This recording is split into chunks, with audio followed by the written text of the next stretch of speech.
Gintarai, prieš porą dienų mes kartu važinėjom po Floridą į pietus vakarinę pakrantę ir ten tuo metu aplankėme uragano prieš pusmetį sugriautą salą Sanibel.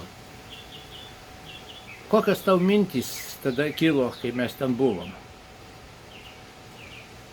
Kai pamačiau Sanibel, mačiau, kad reikia sukurti šitą istoriją šitos lietuviškos sodybos, kuri čia įsisteigė Floridoje.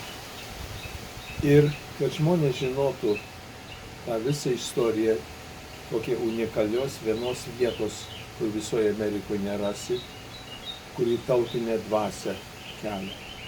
Ir aš sakau, kad reikia skubiai. Aplinkui vanduo šyla, šita sala gali būti sekanti. Ir pagal visus duomenis, Amerikos duomenis, turėjo būti šita sala, šitie namai, kur aš esu, būti jau nebūtų. Ir dėl to aš jaučiu, kad reikalas yra dabaigti istoriją, kas įvyko per tiek laiko ir kaip atsirado šitą lietuvišką sodybą. Gal gali papasakot, kaip kilo mintis, kaip tu čia įsikūrei, kaip atsirado šita sodyba ir iš kur šitie visi tautiniai elementai, kurie čia matosi? 85 metais nupirkau šitus namus. Man truko pusę metų atvažiuoti čia po nupirkimo namo. Tai reiškia, nes tuo laiku tas Vytis, kuris ant traukinių, ant visur, buvo sukurtas Bostone 85 metais. Ir buvo ten didžiulė lietuviška sodyba Bostone, ne Floridai. Ir tada šitie elementai perkeliavo į čia. Kai užsidarė firma 2007 metais, Lietuvių Relief pagalba į Lietuvą ir visas tas dalykus užsidarė, įsikrausčiau iš Bostono. Ta, ką mes darėme Bostone, sukurti tą lietuvišką sodybą, tie ornamentai, kuriais pjaustėme, tiek laiko ir tą darėme, buvo išeitis, ką daryti. Ką daryti? Deginti nesinori darbo, kurį atlikai. Ir dėl to pervežiau į Floridą. Ir Floridoje irgi nėra laiko, nes Bostone ir Lietuva laisvėja. Reikia skubėti į Lietuvą. Ir vėl nebuvo laiko daug ką daryti. Tai tie ornamentai, tie pjaustimai pradėjo pūti čia. Tai grinai nuo tokių elementų susikūrė, ką daryti. Dėl to pakabinom keletą ornamentų ir staiga pradėjo gražiai atrodyti. Pradėjo sapnuotis Rumšiškės. Pradėjo sapnuotis tokie dalykai, sakau, Dieve, čia aš jaučiuosi Lietuvoje. Žinoma, palmės, žinoma, kiti dalykai, bet čia unikalus dalykas, kur susidarė netyčia. Aš mačiau čia tavo sodyboje, neįtikėtiną kiekį įvairių dirbinių lietuviškais motyvais. Ir Rumšiškių muziejaus trobų maketai, ir daug įvairių kryžių ir kitokių medžio dirbinių.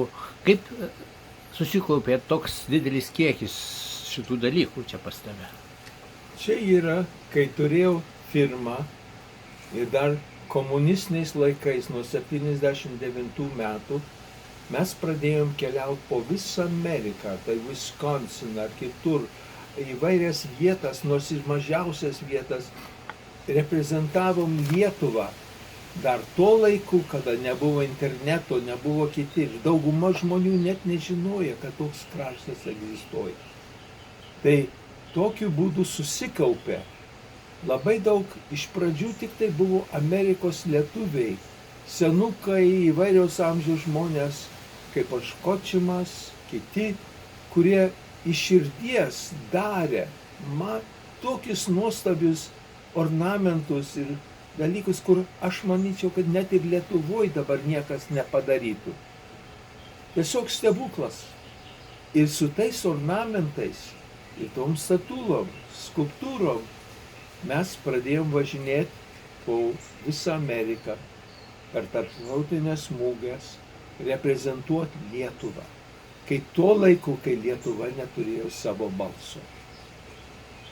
Ir dėl to susikaupė labai daug tautodailės meno darbų, kurie čia pagaliau po visų kelionių, po visų miestų atsirado čia Floridoje dėžėse ir dabar pradedam atidarytas dėžės ir pradedam prisiminti praeitį, kas buvo tais laikais, kai Lietuvai reikėjo pagalbos.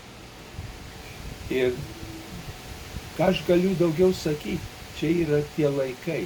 Mes kalbam apie tos laikus, kada tikrai labai mažai žmonių žinojo, kas tai yra žodis Lithuania arba Lietuva. Kaip to pavyko įkalbėti tuos, kiek žinau, dauguma tų dirbinių ir Lietuvoje gamintų, tuos meistros, tuos liaudies paveldo kūrėjus, kad jie gamintų ir perduotų ar parduotų tau tuos gaminius. Aš turėjau daug bėdų ir Lietuvoje išmoko ir mane prakeikė tiesiog. Dėl to, kad atvažiavęs į Lietuvą, jau laisvinasi Lietuvą, visi masiniai gamina vokiečių, įvairūs ornamentai, skandinavų, įvairių kiti dalykai, nameliai, ir tas, ir tas, ir tas, ir tas, bet nieko lietuviško nebuvo. Tai ir aš savo gyvenimą atsidaviau lietuviškiam simboliam ir ženklais ir mane tas taip supykino, kad aš jiems sakiau, kokie jūs lietuviai. Ir aš sakiau, kur yra Šventonos bažnyčia, kur yra kiti dalykai, kur yra Trakų pilis, kur kiti dalykai. Tai po to viso dalyko aš sugėdinau juos iš tiek, kad jie man padarė.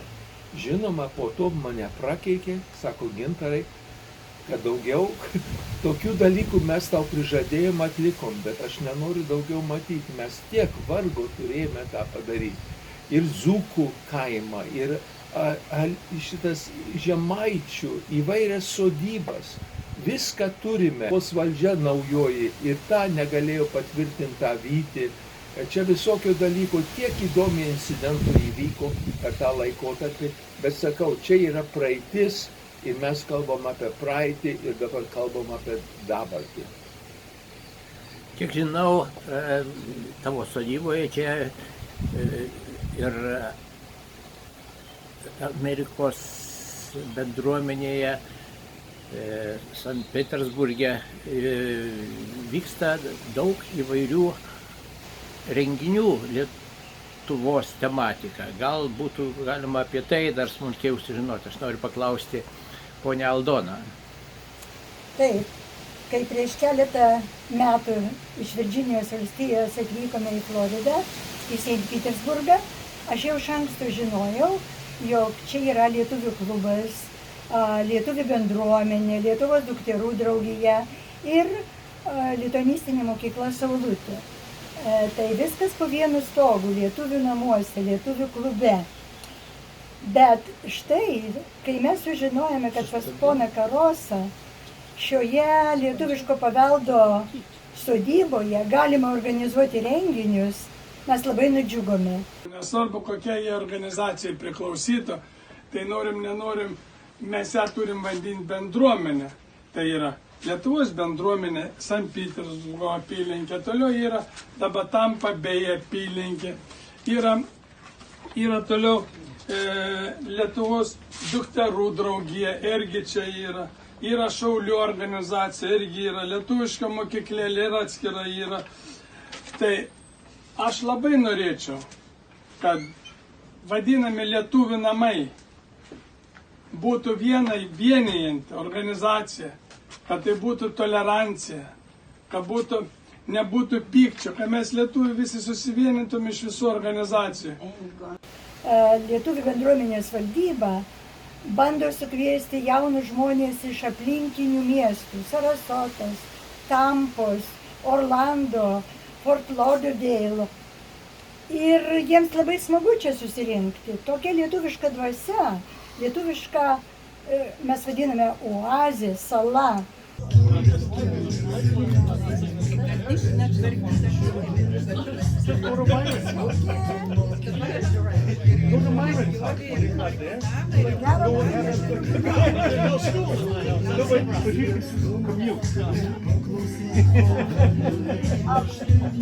I don't mind. I like Florida, so I don't want to go up there. And obviously she doesn't mind.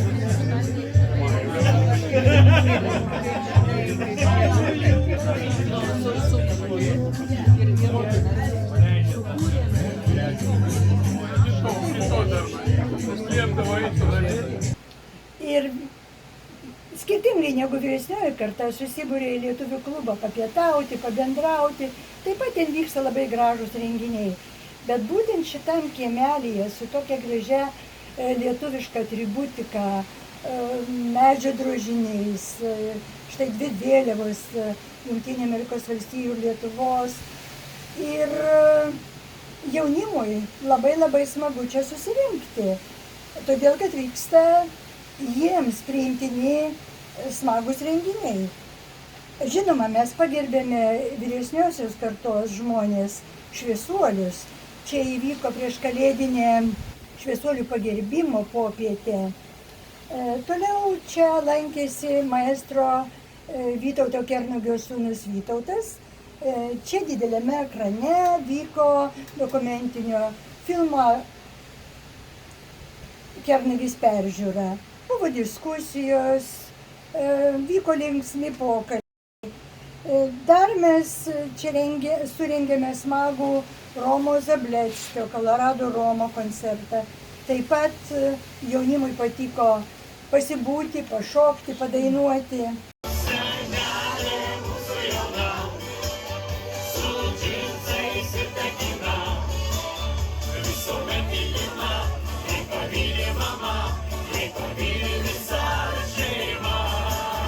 Romas Zableckis atsivežė savo partnerę bendro projekto, tai aktorė Virginija Kochanskytė. Čia suteikė su savo charizma, suteikė savotišką lietuvišką atmosferą.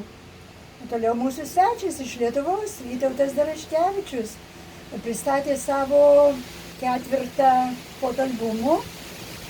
Ir taip pat čia dainininkės galėjo su juo kartu padainuoti lietuviško folkloro. Mūsų ilgamečio Vytauto patirtis, lietuviškas folkloras, dainų šokiai. Šitam kiemelį irgi vyko linksmybės. Ir nunešiu brarnuželiui dovanų. Mergužėlė lelijėlė, kur buvai, kad šių naktį jaunimėlį nebuvai.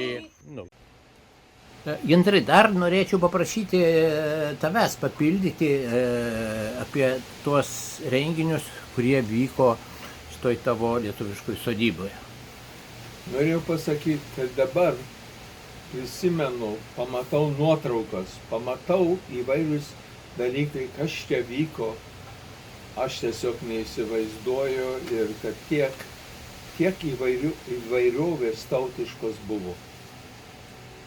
Mes nekalbam tik tai apie Vytautą Kernagį, kuris čia buvo 4 kartus. Mes nekalbam apie monsinjorą Vasiliauską, kur praleido visą mėnesį Floridoje ir visose apylinkėse. Čia tiek daug vyko. Zita Kelmickaitė ir jos Ratiljo grupė buvo čia. Armonika čia pasirodė. Antanas Smolskus, Lietuvos žymiausias birbininkas. Įvairių žmonės čia atvyko, buvo. Tas skulptūras, kur jūs matot prieky namo, buvo padarytas irgi atvažiavo, kai jau Lietuva buvo laisva, atvažiavo menininkai ir padėjo sukurti ir pastatyti šitą vietą, kokia ji yra. Bet viskas, sakau, buvo ir dėl to yra šita vieta unikali, nes čia tiek daug to tautinės dvasios, tautinio jausmų čia perėjo. Ir žmonės, kai kurie senukai, ar 100 metų, 90 atėjo, ir jie mane pasijuto, kad jie Lietuvoje. Tai čia yra didžiausia garbė, kur gali daryti. Ir žmogus, kuris sako, atvažiuos valandai, pasilieka 5 ir nenori išvažiuoti. Tai čia yra lietuviška sodyba, to, ko mes visi pasilgė. Mes pasilgė Lietuvos. Tai čia bent jautiesi truputį, kaip esi Lietuvoje. Ačiū. Taip mes ir gyvename ir bendradarbiaujame. Ačiū. Ačiū didelis, ačiū Gintarui, jog mus čia priglaudžia ir mes toliau turėsime gražių susitikimų, pasimatymų, linksmybių. Tikimės. Ačiū, Gintarai. Ačiū, Aldona. Malonu.